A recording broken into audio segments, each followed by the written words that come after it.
भौतिक विज्ञानी Bruno castle और इंजीनियर वांसा मारियो अपनी रिसर्च साइट की ओर जा रहे हैं, यानी फ्रांस में बोर्डो के पास अटलांटिक तट पर रेत के टीलों की ओर। उन्हें जानना है कि हवा और ज्वार लंबे समय में रेत के निर्माण को कैसे प्रभावित करते हैं। बालू के ये टीले कटाव और बाढ़ के खतरों से प्राकृतिक सुरक्षा मुहैया कराते हैं। यह एक बहुत जरूरी बफर है। तटीय सुरक्षा के मामले में बालू के इन टीलों की अहम भूमिका होती है। यहाँ ट्रुकवर्ट में रेत लगभग 25 मीटर ऊंची और 250 मीटर चौड़ी है। वे पता लगाना चाहते हैं कि क्या बालू के टीले ऊंचाई बदल रहे हैं या अपनी जगह से खिसक रहे हैं। वो ड्रोन से इसका सटीक मॉडल तैयार करते हैं। फिर हम इस डेटा को लैब में भेज देते हैं ताकि समय के साथ इसके विकास का पता लगाया जा सके। उड़ान भरने के बाद ड्रोन खुद ही दक्षिण की ओर चला जाता है।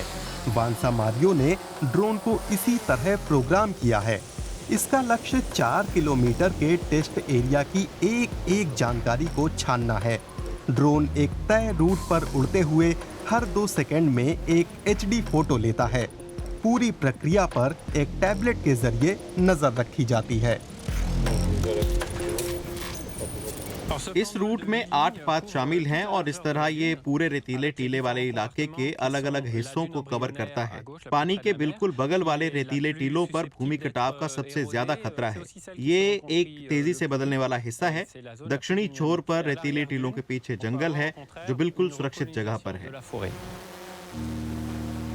रेत के टीले जितने ऊंचे होंगे वो बाढ़ से उतनी ही बेहतर सुरक्षा करेंगे। ड्रोन की तस्वीरों का मूल्यांकन बताएगा कि ट्रुकवर्ट में रेत के टीले कैसे बन रहे हैं। यहाँ से दक्षिण में 5 किलोमीटर दूर पिला ड्यून है, जो यूरोप का सबसे ऊंचा रेतीला टीला है। ये करीब 100 मीटर ऊंचा और 2.5 किलोमीटर से ज्यादा लंबा है। ये इलाके के अन्य टीलों की तुलना में कई गुना ऊंचा है। ट्रुकवर्ट से अलग यहाँ हो रहे बदलाव साफ दिखते हैं। ये लगातार बढ़ रहा है, लेकिन क्यों? अत्यधिक तेज पश्चिमी हवाएं और तटों पर मौजूद भरपूर बालू से ऐसा मुमकिन होता है।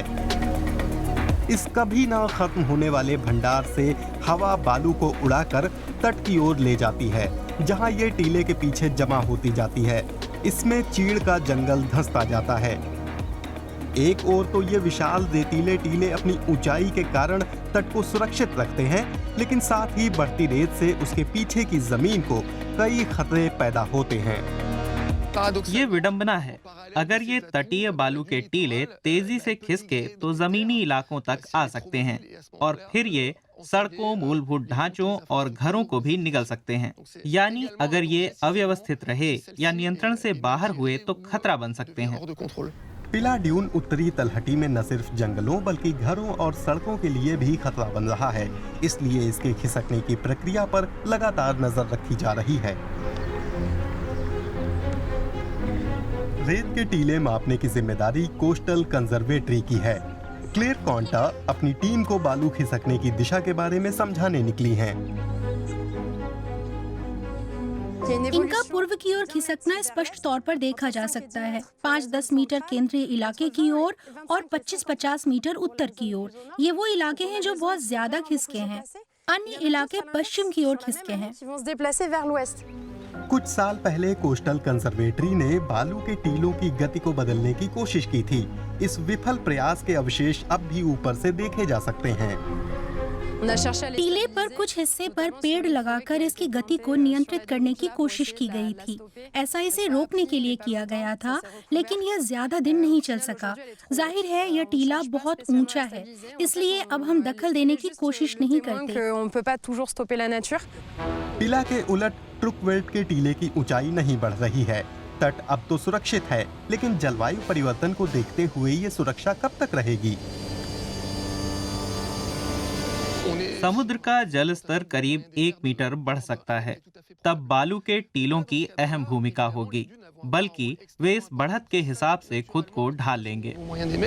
लेकिन सवाल यह है, बालू का कोई टीला कितनी जल्दी खुद को ढाल सकता है? और सबसे जरूरी बात, क्या बालू के टीलों की गति बदली जा सकती है ताकि बालू एक सुरक्षित इलाके में ही जमा हो? ब्रूनो कास्टेल और वांसा मारियो ने इसके लिए एक तरीका विकसित किया है।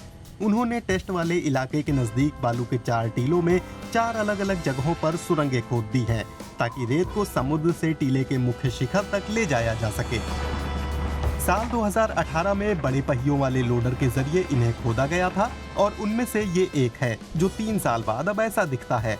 हवा और पानी के बावजूद ये अब भी कायम है।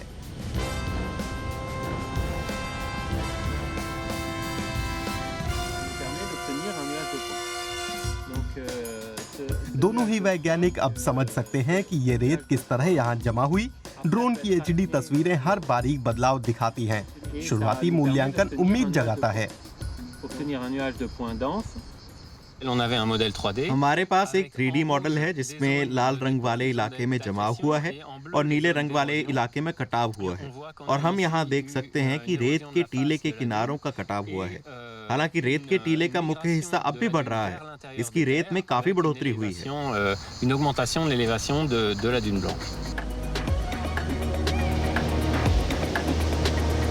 इन नतीजों को रेत के अन्य टीलों पर भी लागू किया जाएगा क्योंकि वे भी तटीय बाढ़ से सुरक्षा के लिए बेहद महत्वपूर्ण हैं। लेकिन यूरोप के सबसे बड़े रेत के टीले पिला का क्या होगा? बहरहाल इसके उत्तर में मौजूद गांव फिलहाल सुरक्षित हैं क्योंकि ये टीला अब उस ओर नहीं बढ़ रहा है। इसकी चोटी के पीछे बसा जंगल धीरे धीरे गायब हो रहा है, लेकिन समुद्री तट रेखा सुरक्षित है, कम से कम फिलहाल के लिए।